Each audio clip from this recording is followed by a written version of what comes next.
Hi friends, welcome to GCS சமையல். இன்றைக்கி ரொம்பவே ஈஸியாக செய்யக்கூடிய ரவா லட்டு எப்படி செய்யுதுன்னு பார்க்கலாமா? இது வரைக்கும் நம்ம சேனலை சப்ஸ்கிரைப் பண்ணாதவங்க சப்ஸ்கிரைப் பண்ணுங்கள். இப்போது அடுப்பு பற்ற வச்சு வானல் வச்சுக்கோங்க.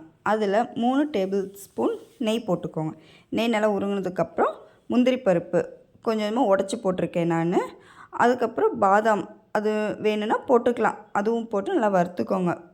அதுக்கப்புறம் முந்திரி நல்லா வறுபட்டதும் திராட்சை போடுங்க. திராட்சை நல்லா பலூனாக வரும்போது அதை ஆஃப் பண்ணி எடுத்து வச்சுருங்க, எடுத்து ஒரு ஓரமாக வச்சுருங்க. இப்போது அதே வானிலையில் நெய் மீதம் இருக்கும்ல, அதிலே ரவை போட்டு நல்லா கிளறிக்கலாம். ரவை நம்ம பார்த்தோம்னா ரொம்ப பருவருன்னு இருந்துச்சுன்னா மிக்சியில் 2 ஓட்டு ஓட்டி அதுக்கப்புறம் சேர்த்துக்கலாம். ஏன்னா ரொம்ப பருவருன்னு இருக்கக்கூடாது, கொஞ்சம் ஒரு அளவுக்கு இருக்கிற மாதிரி எடுத்து போட்டு நல்லா வறுத்துக்கலாம். ரொம்ப கருக விட்டுறாதீங்க. ஒரு அளவுக்கு அந்த ரவை மணம் வரும்ல, அந்த அளவுக்கு நல்லா வறுத்துட்டு அதுக்கப்புறம் நம்ம 1 கப் பால் இதுக்கு நல்லா காய்ச்சி ஆற வச்சுக்கணும். அந்த 1 கப் பாலில் கொஞ்சம் கொஞ்சமாக ஊற்றி நல்லா கிளறி விட்டுட்டே இருக்கணும். அந்த இருக்கிற பாலெல்லாம் கொஞ்சம் கொஞ்சமாக ஊற்றி ஊற்றி கிளறிட்டே இருக்கணும். அது கட்டிப்படாமல் கிளறிட்டு அதை எடுத்து நம்ம ஒரு பவுலில் போடுறோம்.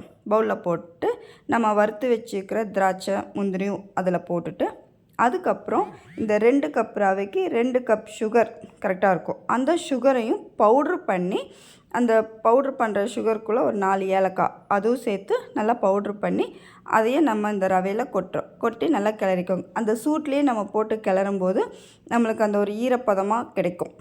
ஸோ அதை நல்லா கிளறினதுக்கப்புறம் ஒன்றோட ஒன்று நல்லா ஒட்டிடணும். நல்லா கிளறிட்டு அதுக்கப்புறம் நம்ம ரவா லட்டு பிடிக்க ஆரம்பிக்கலாம். ரவா லட்டு நல்லா உருண்டையாக பிடிச்சிட்டு பாருங்கள், இந்த மாதிரி நல்லா உருண்டை பிடிச்சி ஒவ்வொன்றா எடுத்து வச்சு இருக்கிற மாவு ஃபுல்லாக ரவா லட்டு பிடிச்சி வச்சிடலாம். உருண்டை பிடிக்கும்போது ரொம்ப அழுத்தி பிடிக்காதீங்க, ஓரளவுக்கு நம்ம நார்மலாகவே பிடிச்சிக்கலாம். ஏன்னா ரொம்ப அழுத்தம் கொடுத்தீங்கன்னா அப்படியே கல் மாதிரி இறுகிடும். ஸோ ஓரளவுக்கு நார்மலாக பிடிச்சிங்கன்னா அப்போ தான் சாஃப்டாக வரும். பார்த்தீங்களா, நம்ம இன்றைக்கி எவ்வளோ ஈஸியாக ரவா லட்டு செஞ்சு முடிச்சிட்டோம். இதே மாதிரி நீங்களும் வீட்டில் செய்யுங்க. பாருங்கள் எவ்வளோ சாஃப்டாக வந்திருக்குன்னு.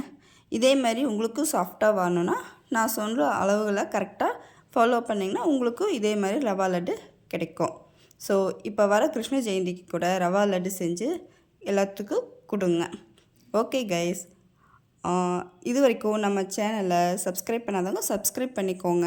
கமெண்ட் பண்ணுங்கள், லைக் பண்ணுங்கள், ஷேர் பண்ணுங்கள். அவ்வளோதான் கைஸ். தேங்க்ஸ் ஃபார் வாட்சிங் ஜிசிஎஸ் சமையல். வீடெங்கும் சந்தோஷம் மலரட்டும்.